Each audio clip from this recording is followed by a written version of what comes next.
as well as marketing directors will be very interested in today. And before we get into the main part, let us quickly go through our mission, vision, and our values. Okay. So, our vision is to enable brands and startups to resonate with their audiences affordably and efficiently. Our mission is to apply branding, digital e-commerce, and design capabilities so that startups and brands can develop world-class skills and abilities and meet their consumers' needs efficiently. And the values we cherish are integrity, honesty, cooperation, constant learning, and principled entrepreneurship. How do they help us deliver the results? So we start by doing the right thing even if nobody is watching. We depend on each other because we are a team here. We develop ourselves and others so that we are constantly learning, and we drive efforts like an entrepreneur, which means we take accountability for our actions and we admit to our mistakes and we learn from them. And all of these help us deliver the results that we commit to our clients. Now coming to the main part. Okay, so today we are going to look at the modern CMO playbook. CMO means Chief Marketing Officer. Okay, now strategies that are actually moving the needle. Now, why are we talking about this today? See, businesses, we are in an era where brands are mushrooming. Okay, we are seeing new offerings every day and it has become intensely competitive, and now marketing departments have to look at whether they are spending right or not, whether the strategies are right or not, and they have to have very difficult or rather necessary conversations with their CEOs and CFOs, because ultimately the marketing budget has to amount to something which is tangible for the business. So that is why we are talking about this today. Okay, Shukti, I so want to say a few things here, Shukti. That see, yeah. in the pre-technology world, till the time digital was not very in vogue, not in people, marketing folks used to talk about what campaigns to run, what communication, okay, what kind of ads to run, and things like that. And marketing folks were used to talk about uh, what products to launch, what sub brands to launch, and things like that. But today the conversation has changed completely, because a CMO is asked today how much revenue he is generating, or the campaigns what they are generating. They were not concerned about all this in the earlier years.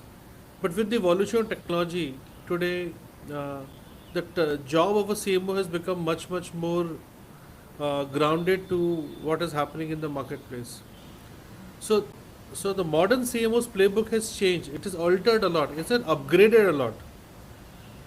A CMO today is doing much more, and he has got visibility of much more.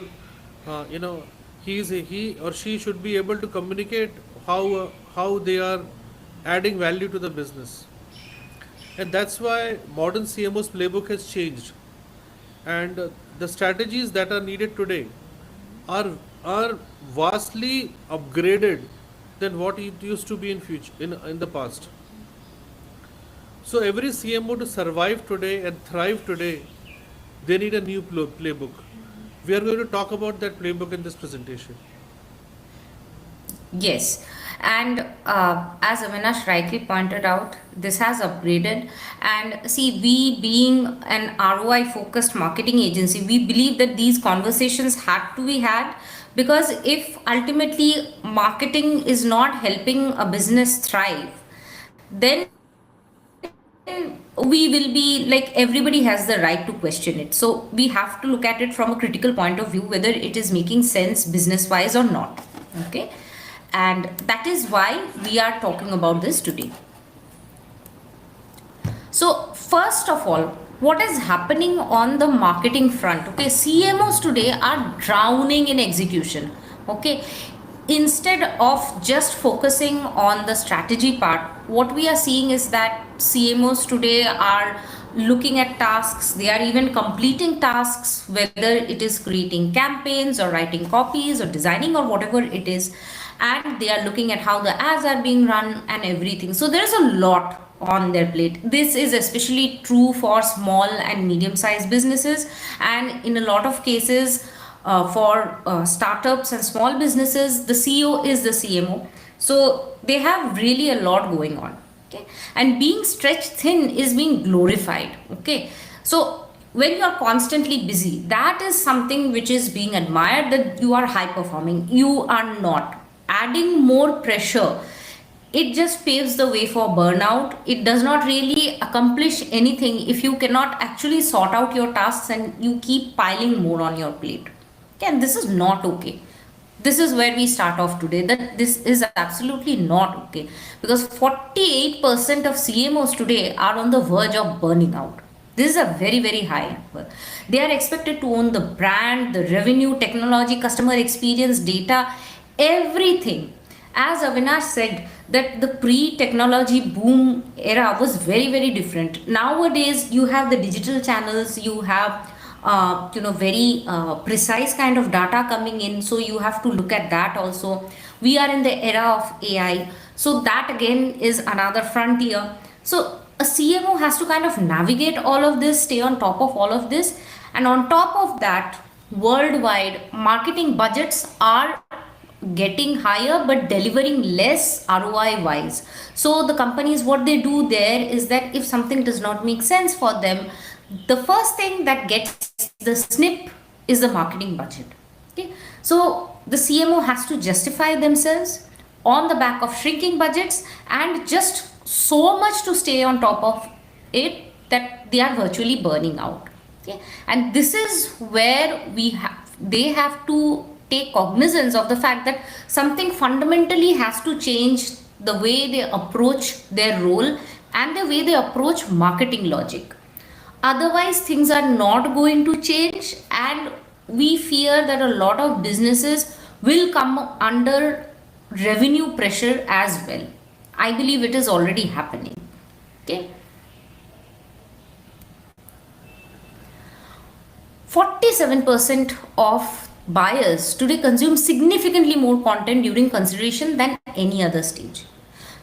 It's not enough anymore to actually just show people a very eye-catching ad or a poster or something outdoor or something like that. Okay, you actually have to educate people, because we are in a very competitive world. In order to tell people why they need what you are offering and why they need it just from you, you have to do some work. You have to educate them, you have to influence them, and that is where the consideration stage comes in. The middle of the funnel, you have to educate them so that they take a decision which is in favor of you. And buyers today, with so much at their fingertips, they are doing their research and they are spending a lot of time consuming content. Okay, yet what most brands are doing is they are just spending it on making their ads very eye catchy and all, and they don't actually then pay attention to the later stages, like where the purchase decisions are actually being made, where you actually educate people. When people are consuming content about you, they are updating their own information bank.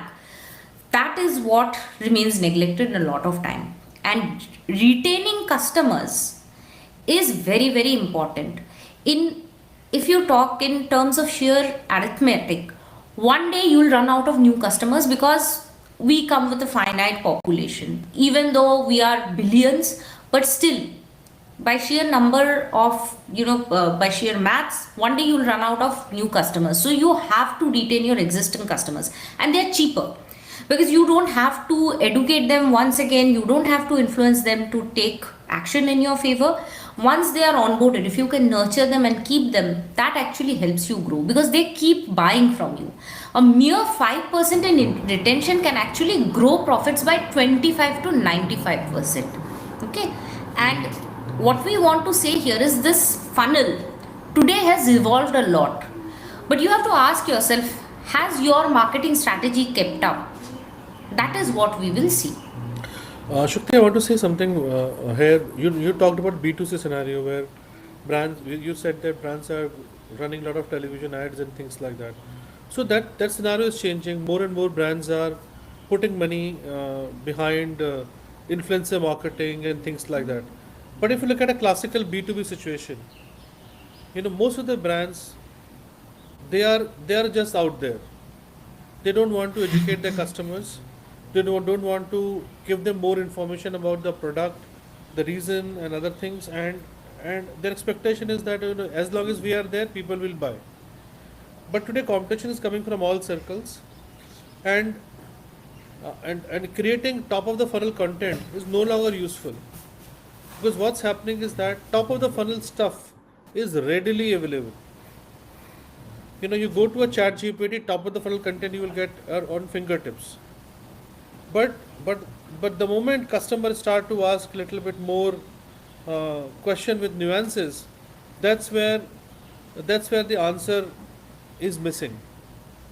And the brands which is going to spend money in terms of creating middle of the funnel or bottom of the funnel content is going to be the brand that is going to win the race. Why? Because by creating that kind of content, you are building you are building thought leadership, you are building authority, and you are also building trust, because you communicate to people and AI platforms that you know your subject, you know what you're talking about. Okay, and I expect the same thing to start happening in B2C brands also. Gone are the days when brands were running TV ads and then everything used to happen.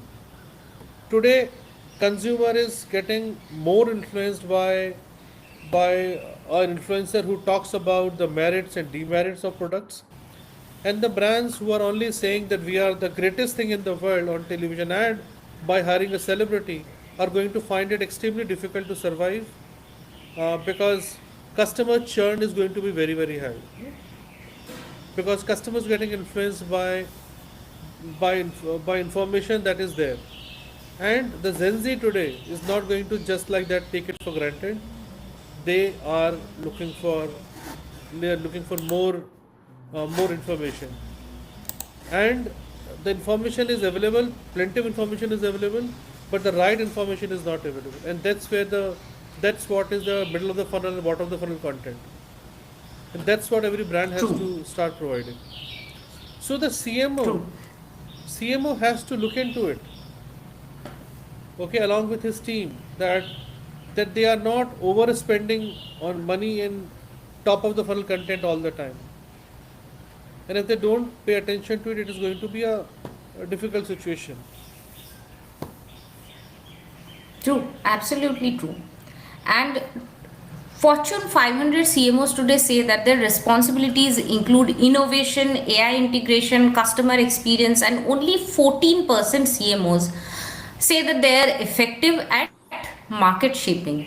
Okay, which is actually identifying and fulfilling unmet customer needs. Okay, so apart from just running ads or the campaigns, this is where CMOs are at today. You have to keep up with this changing scenario. Okay, what we have found and what studies also confirm that most CMOs are actually capable of doing this, but they are drowning in execution, and the strategic leadership today has taken backseat.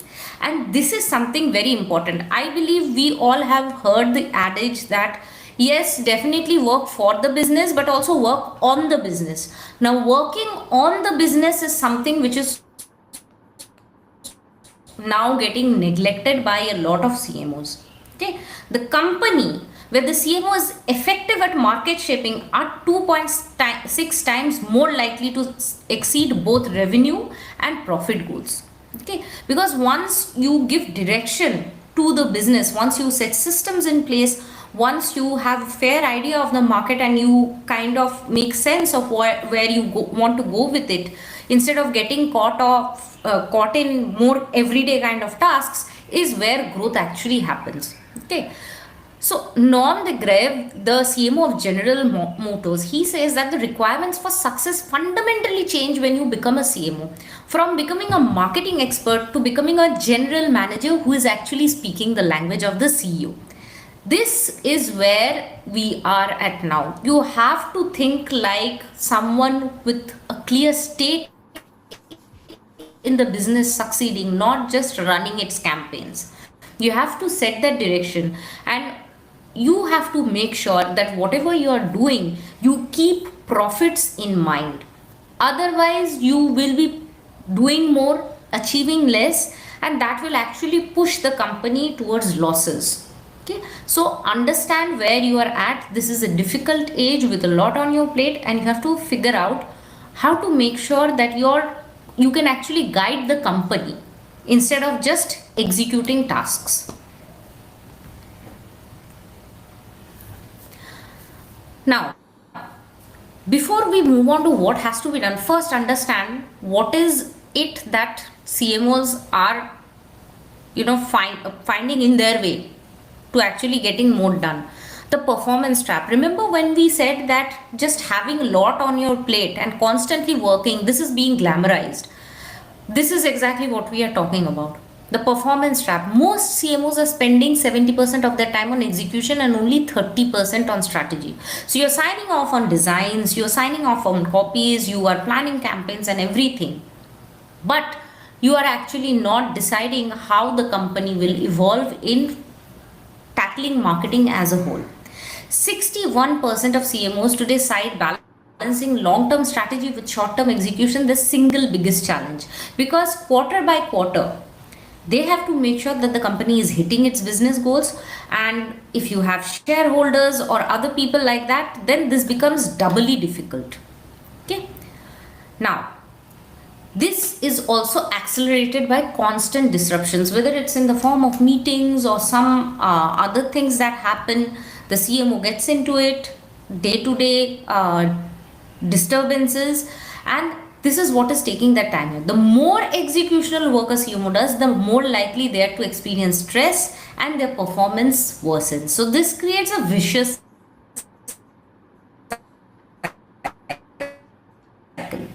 running campaigns, managing vendors, hitting monthly KPIs. This actually looking at the day to day kind of thing, even more execution, because then once you're not getting the revenues, you have to plan another campaign to make sure that you get those goals. So, in order to do that, you have to manage your KPIs. So, that is even more execution, and then it just goes on and on.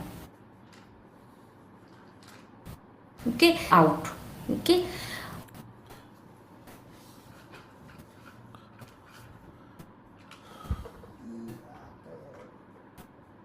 Also not set, they will not do what to do, they will not know what to do. So what we are stuck now is in the era of penny wise pound foolish kind of decisions, where we are prioritizing short term goals more than our long term growth. Okay, and this has to be broken out of. Yeah, Shukta, I want to add one thing here that see, also please understand that see, today's CMOs at one stage were the people who were down the line in the marketing chain. So they were doing things, they were executing things and stuff like that. And they were operationally very strong and they have done well in their career, so they have become CMOs. So the execution remains their strength. But once they become CMO, it is not only about execution, it is also about thinking. Now, because the today's disruption that is happening with technology and AI and other things is so strong that you have to stay on the top of the edge, and in terms to understand what is happening and how the new technologies can shape the business. So execution trap is a trap which is real and it is happening all the time. But today's CMO need to be aware of that, and they need to clearly stay out of that trap. So yes, you can do great execution, but for execution you have other people also. Your focus should be on what can facilitate and drive the business in next 3 to 5 years, and for that the significant mental shift is required. True, very true. Okay. Now, what is this leading to? This is leading to confrontation between the CMOs and CFOs or CEOs. Okay, because budget has to be justified. 55% of CEOs today measure their marketing impact based on year revenue growth. Yet only 33% of CMOs actually track these as their top metrics. So there is a fundamental disconnect in the way which the CEO or the CMOs are looking at what is meaningful for the business and what the CMOs are looking at. The CMO often is still concerned with execution and operation like ROAS, CTR, CLV, and all that. But these don't communicate broader business impact. When you go and present a report, if you say that our campaign did had like 10 ROAS, okay, which is very good on paper, but did it actually add to the company's bottom line? Did it actually help me increase my revenue? That is something which they have to think of. Okay, this leads to budget cuts because once you cannot justify the marketing activities that you did and you cannot show the boardroom what kind of revenue impact they had or how they affected the P&L sheet, then they will cut budgets for marketing. Okay, and marketing budgets are being cut. They dropped to 7.7% of revenue, down from 9.1% the previous year, which is a lot. Okay, and the best CMOs don't just report marketing performance, they report business performance that marketing drove. So I ran a campaign, it got me ROAS and CTR and whatever, but it also led to a 15% increase in market share.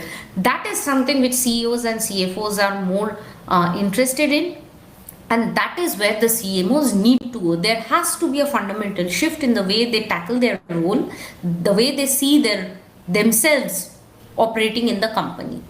Okay.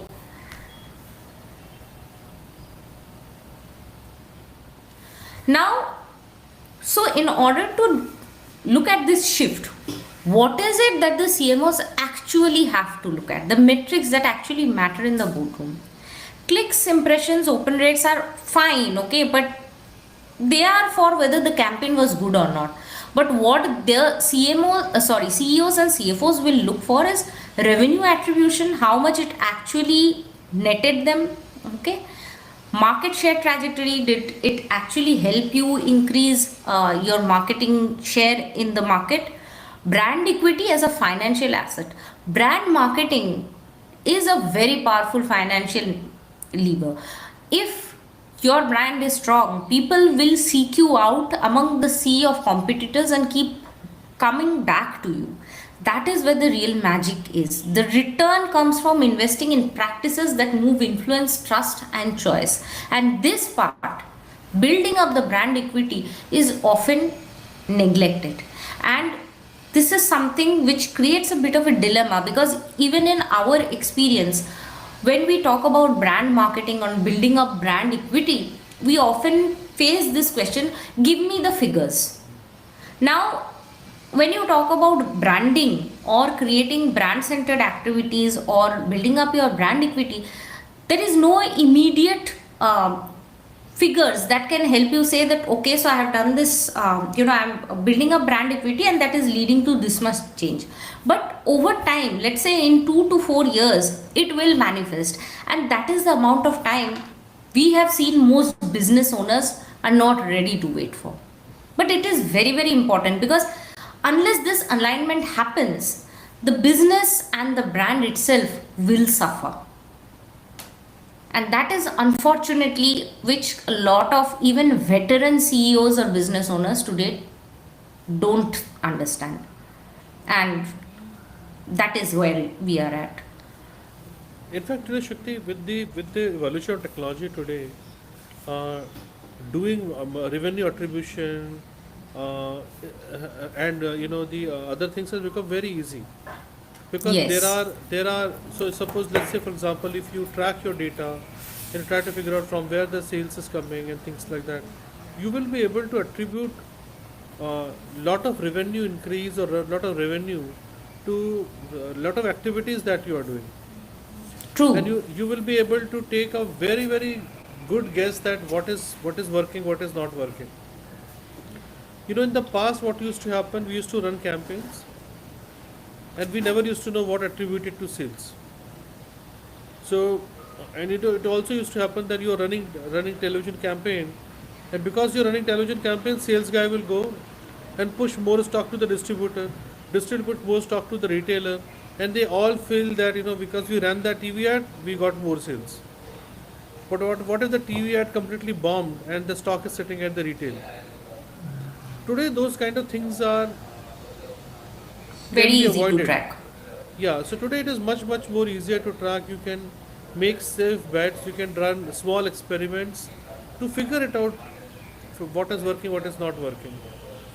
In fact, I can remember an example. So we were working for a very large automotive engine oil brand, and they wanted to run large scale television campaign.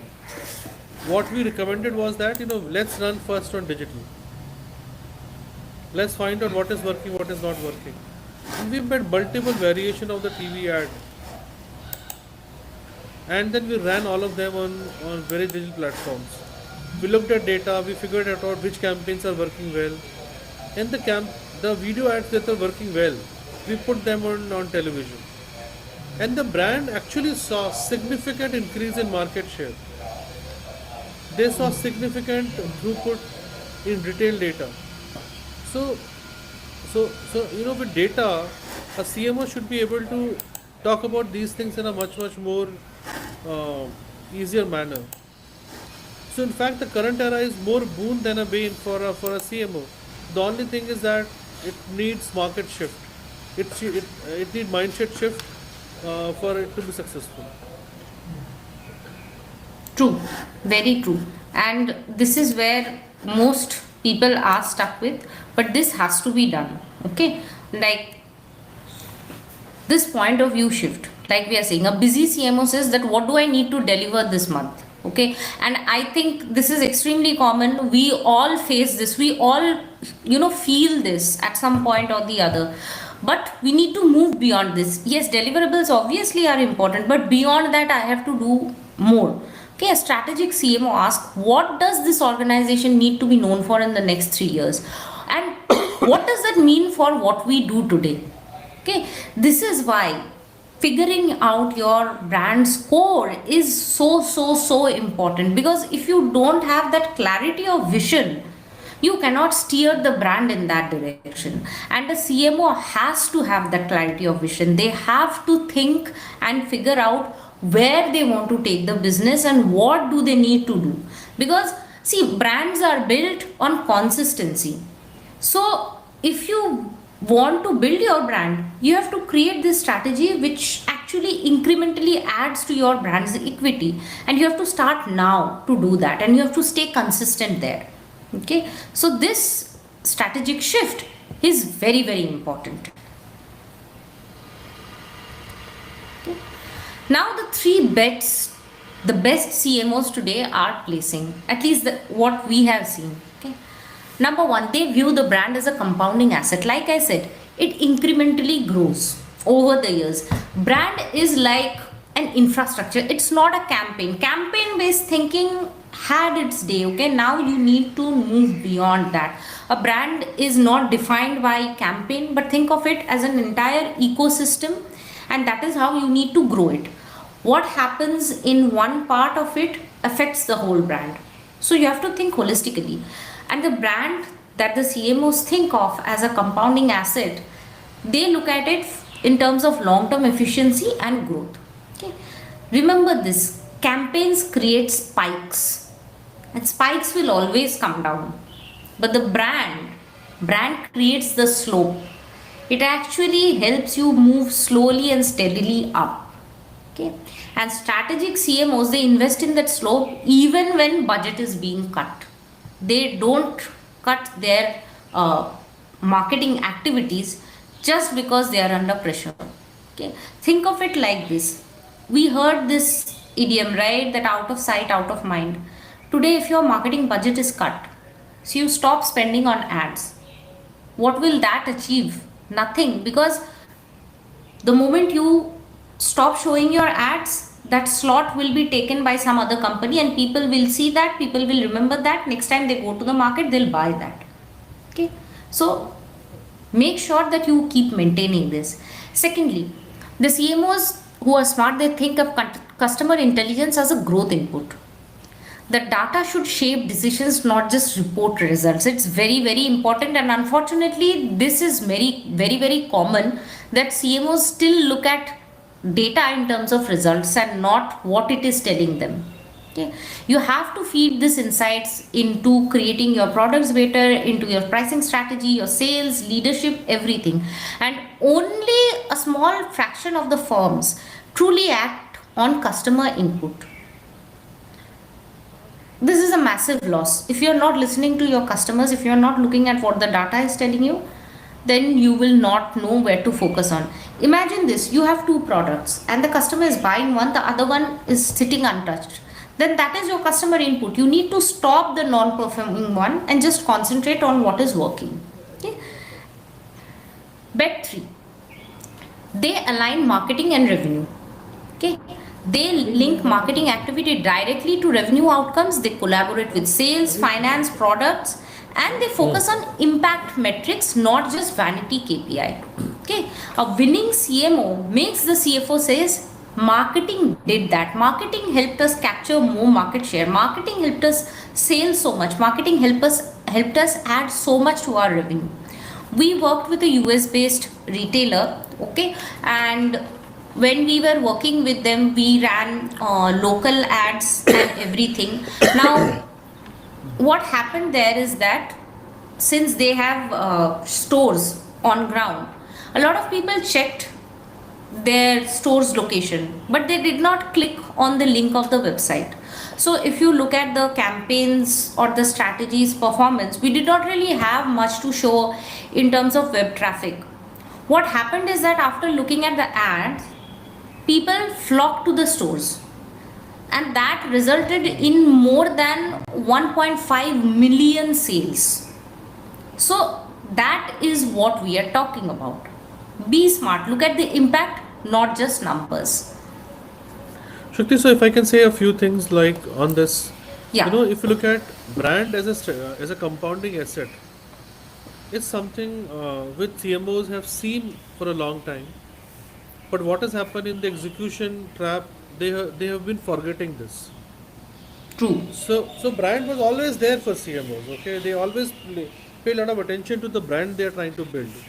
Okay, but execution trap is kind of breaking that cohesiveness. So again, CMOs who are doing a good job, they are actually looking at brand as a compounding asset. That is something we need to reassert the importance of branding. Okay, customer intelligence is another point of view. So earlier, the way customer intelligence was gathered was very different, and today the way it is done is very very different. Okay, but data continues to be the oil that actually helps a CMO take a better decision. So I think we need to reassert the importance of data. What the customer wants is very very important. Not only looking into CTR and other things. Okay, the thing which has become new in the entire system is marketing to revenue alignment. CMOs were doing it, but probably it was an afterthought. But today, it has become the driving guide. You run an experiment, it works, you do more of that. You run an experiment, it did not work, you stop that. Okay, you try to figure it out what is leading to revenue increase, and you can make a very very good attempt to figure it out what is leading to increase in revenue. Okay, so once they are able to map it,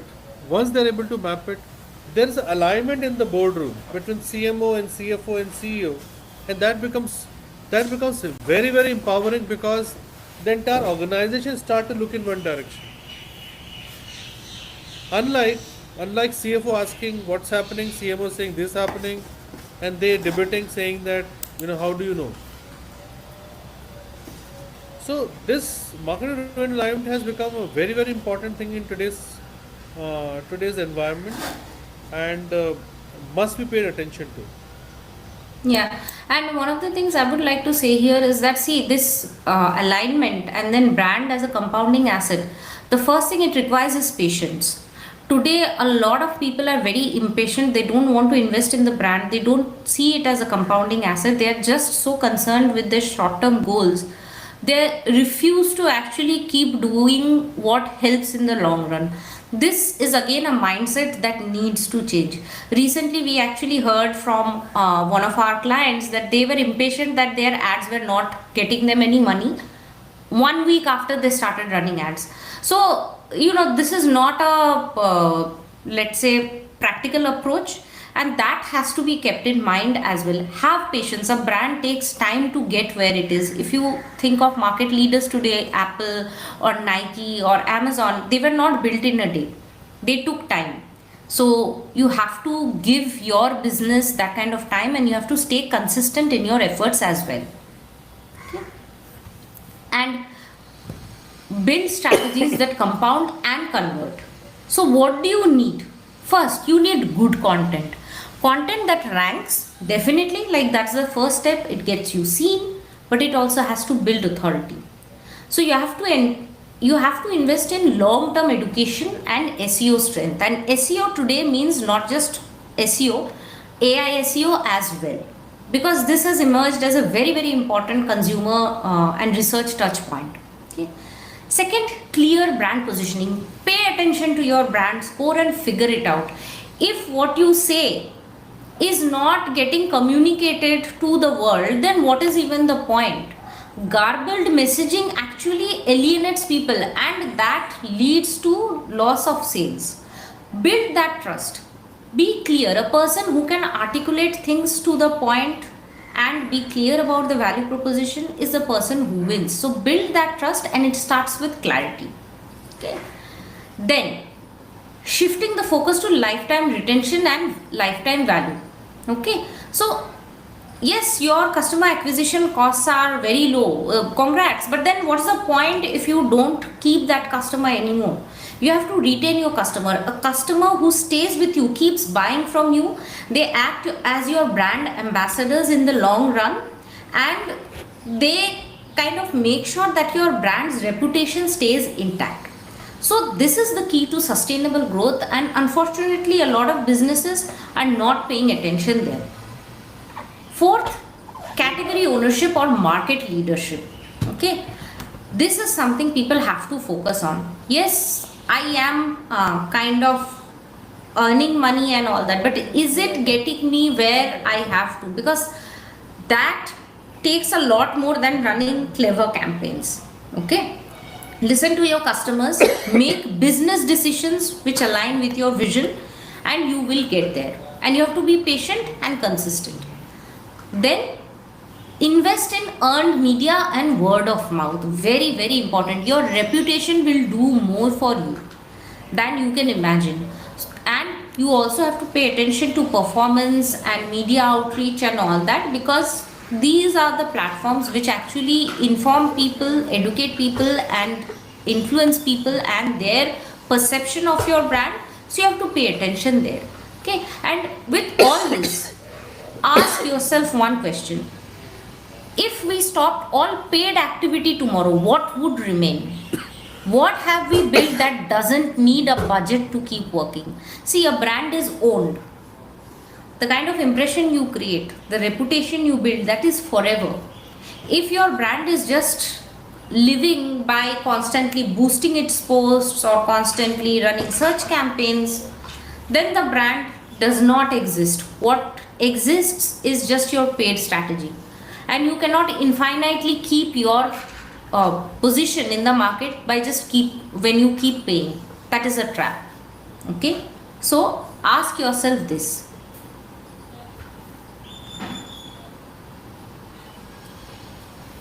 Okay, now what do we make of it? According to us, there is a central disconnect. First of all, there is a strategy execution disconnect in most companies. Okay, like we said, marketing is all about execution. We run this campaign and we got all our 7 social posts out for a week and all that. Great. Did it actually matter? Where it mattered? On the profit and loss sheet, what do you have to show? So there is a fundamental disconnect happening there. Second, vanity metrics. Okay, they are masking real performance. We have seen brands with great ROAS still running in losses, because ultimately the sales and everything were not enough to offset their losses. They were selling at such a low margin that even after beating their competitors in sheer volume numbers, they could not show any healthy numbers, because at the end of the day that heavy discount ate into their margins and they suffered losses. And brand and performance are running in silos. People don't invest in the brand. They're like, okay, aaj hai to tomorrow we'll do this. Tomorrow we'll do the branding exercises. Tomorrow we'll figure out our positioning. For now, give me this sales campaign. That will not carry you very far. In fact, you will be caught in a constant performance marketing loop where you just keep spending to survive. That is not good. Brand has to connect with performance, because the brand primes the customer, and performance marketing makes it visible so that at the time of decision making, so they have to work together. Okay, if your brand is strong and everybody else is running performance campaigns, your customer will still choose you. That is where we need to reconcile. And there is no feedback loop. Marketing and revenue, there is no feedback loop. Nobody is tracking the right metrics, so they don't know how much the marketing actually contributed to their revenue or other important aspects of the business. And when that does not happen, inevitably budgets get cut, and then you again fall back on faulty decisions. You try to kind of cheap out of your marketing strategy, and it always leads to disaster. Okay, so these four things are what we have seen is very common in a lot of businesses, especially in small and mid-sized businesses.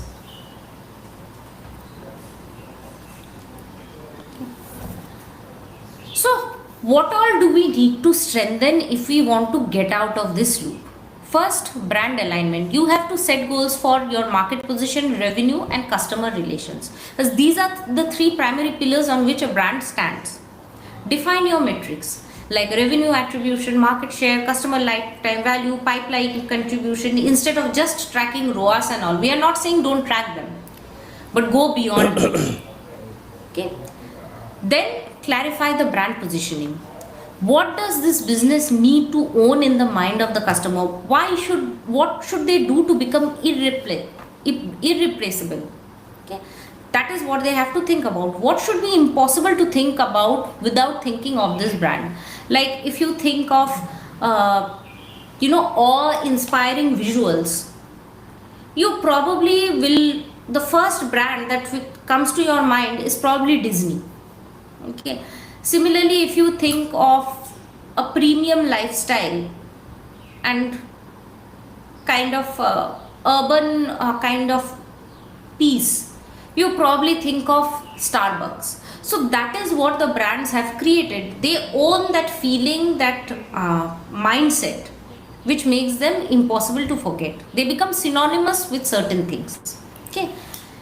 This clarification is very important because this leads to lowering acquisition costs, shorter sales cycles, because once you have primed your customers for the brand, they will buy more and they'll buy frequently, and more conversions. Measurement, channel, campaign, content, they have to iterate this positioning and brand alignment. Okay, and they have to be according to brand alignment. Because if your positioning does not align with your goals, or it does not get you where you have set your goals on, then it needs to change. Predictive analytics today is a very powerful tool. Okay, account based marketing quality, first party data, this is very important. You need to know what your customers are doing, what they are thinking, where the trends are going, so that you can invest in the right places. Okay, and you can, when you invest in the right things, you will see conversions going up. And most important thing, business alignment. Your measurement framework for marketing and the leadership teams should align. Every quarter your CEO should be able to attribute it, at least in part, to what the marketing built on the profit and loss sheet. Okay, These are the four aspects that you have to keep in mind when you today set your marketing goals and create the strategy. Okay, and definitely invest in brand positioning clarity.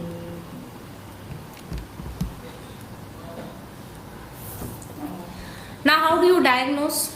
What is it that you are lacking? Okay, so this is what we suggest you do. You draw a graph and be very objective about where your business is on this graph. Okay, you map your brand in terms of clarity and execution. Okay, so first we have the reactive people.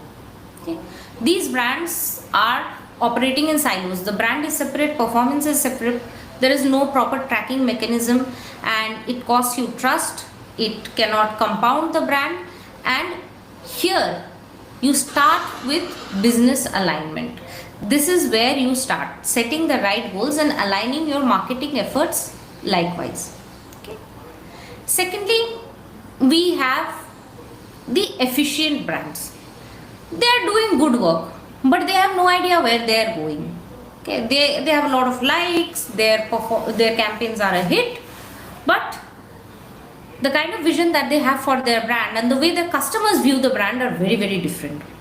Okay, and what results is a plateau. They don't seem to be getting anywhere. Nobody can explain why they are stuck in this limbo.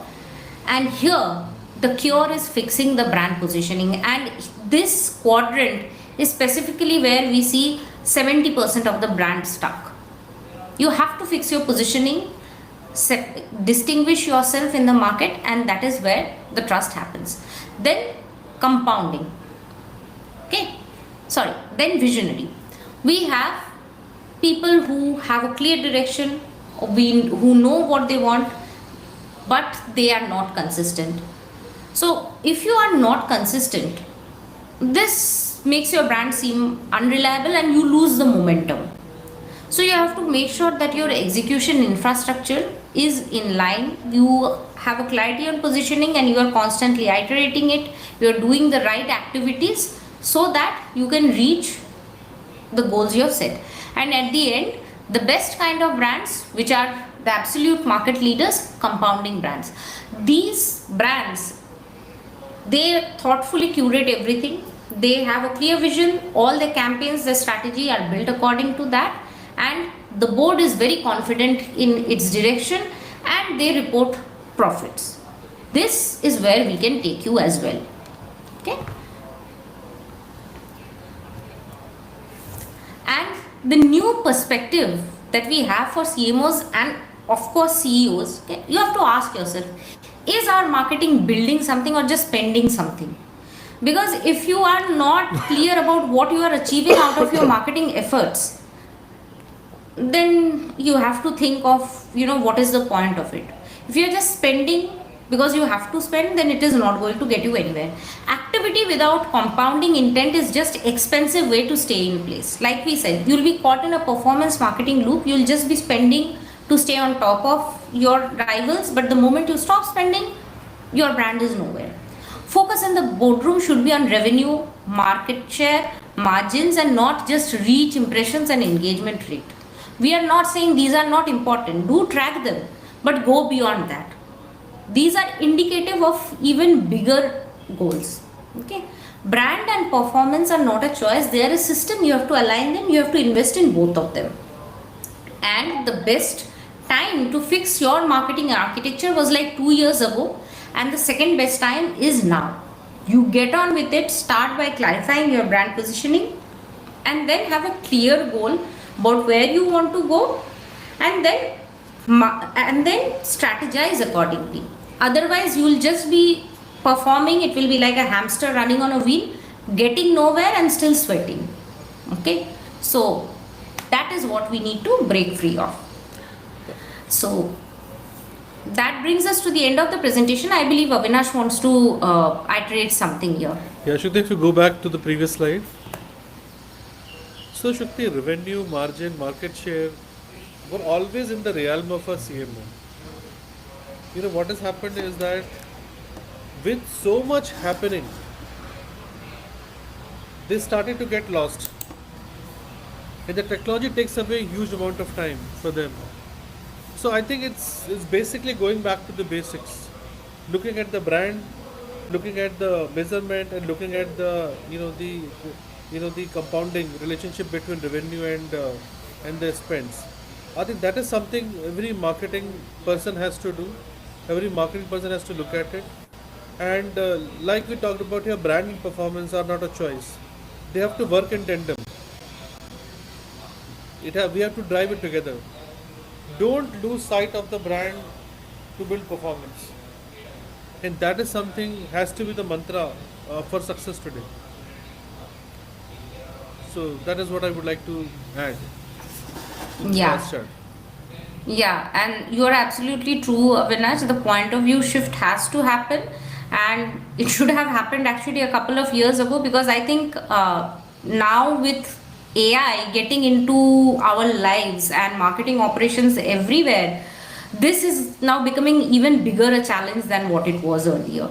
So, yeah, that Yeah. shift has to happen. Yeah, in fact, Shakti, with AI, what's happening is that sometimes the marketing folks are leaving the decision to AI. Okay, AI does the heavy lifting. But the problem is this, that if you just take the AI content, you are going to become like another brand. So the brand focus is going to get loosened up. And that is something where we need to pay a lot of attention to. True, true. So let us look at some questions that people are asking. For example, Ornov is asking, how do you think CMOs should balance the role of AI and industry experience in shaping strategies? See, one thing we would say, the basics or fundamentals of customer thinking or marketing, they are timeless. They will remain the same. Okay, AI is adding another touch point. It is creating another tool for kind of executing things and all that, but the fundamentals always remain the same. And the role of AI, see, one of the things we always say is that use AI as your assistant, don't use it to replace humans. AI cannot be your marketer, it can be as assistant to a marketer. It's a tool, it is as good as the marketer who is using it. So marketers thinking is what will guide the AI. Otherwise, if you leave AI to its own devices, if you ask it to create a marketing strategy and then just pass it on without proofreading or whatever, you will end up with really weird suggestions and they will not be helpful. And also remember this, that there is a lot of misinformation out there. Okay, a lot of misinformation out there, and a lot of things which you will know just from experience, which AI will never have access to.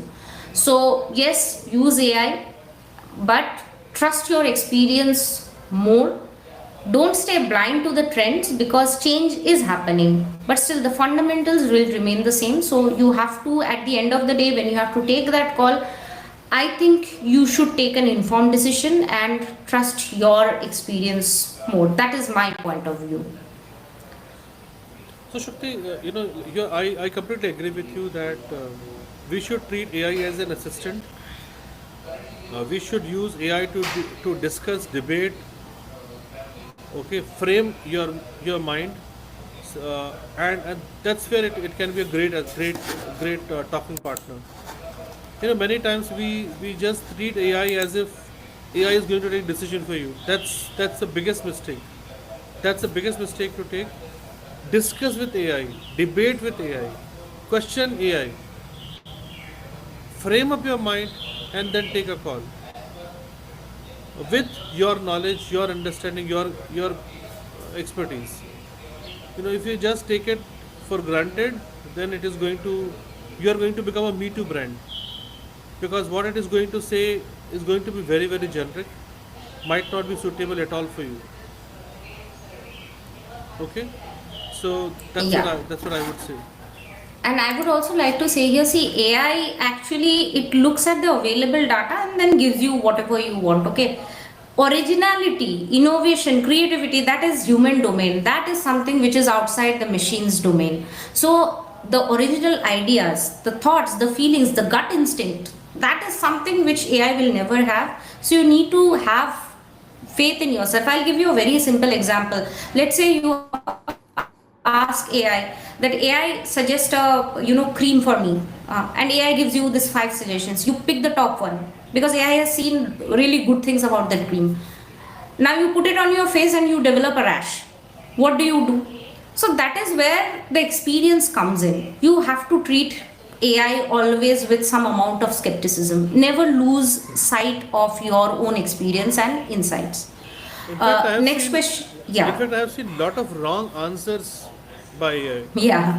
Just imagine you True. took $1 million decision basis a wrong answer. Just imagine. Actually, I mean, I think this week itself it was reported that there's a company who was using some sort of anthropic powered AI. Within 7 seconds, it had deleted the entire server and the backup, and that had led to a loss of like $1.7 billion. 7 seconds, that's it. So yeah, that is where it is, and we always have to take it with a pinch of salt. Yeah.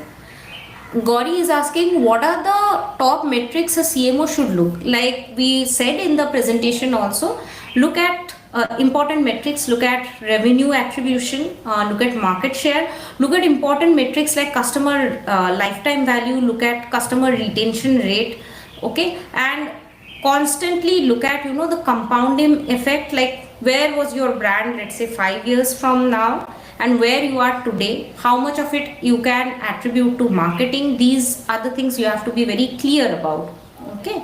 And it's very simple, like Avinash said, today we have a lot of tools which will help us track inventory pile up very easily. It will help us track customer feedback very easily, customer queries resolutions very easily. So track all of this, because ultimately a brand is about how happy it is making the customers and how trustworthy it is to the customers, so that they stick to it and they keep coming back to it, and that is the ultimate test of a brand. So those are the metrics I would say you should track. Yeah. I would like to add one more thing, Shakti. The age-old thing of talking to a customer will never go out of fashion. Okay, so when you are in doubt, you know, figure it out. If figure it out. A customer's contact, reach out to the customer, request if the customer is willing to talk. That is something which will always give you more perspective than anything else. And apart from what Shruti talked about, that is another thing which you can look at. True, very true. Obviously, and I think we all have been in that. Like, we often say that, okay, I'm just talking to a machine or chatting with a machine, I want to talk to a real person. So, that is what is true for your customer as well. Never forget that. Okay. So, yeah, I think that brings us to the end of this session. Next week, we will be talking about something else, and hopefully, we can see you all. So, thank you for joining our LinkedIn live session. Bye, everyone. Thank you, everybody. Bye bye.